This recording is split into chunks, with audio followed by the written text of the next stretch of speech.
Tofauti. Tofauti hapo wazi. Habari unatoa. Jamani, sisi ni mafundi wa keji. Ndio tunajenga hizi keji. Tuko hapa Mbondo. Ndio tulipo. Wamefanya pia project hii hapa. Wanahitaji kufuga kuku wa mayai.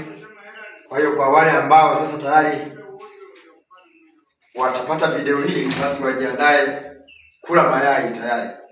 Kwa sababu vifaranga wanakaribia kuagizwa, watafika, watalelewa, wakimaliza kuwa ndani ya miezi 2 na wiki 2, basi wataingizwa kwenye keji mpaka kuanza kututolewa mayai.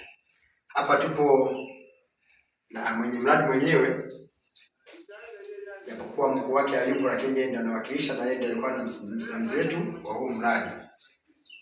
Kwa majina atataja yeye mwenyewe,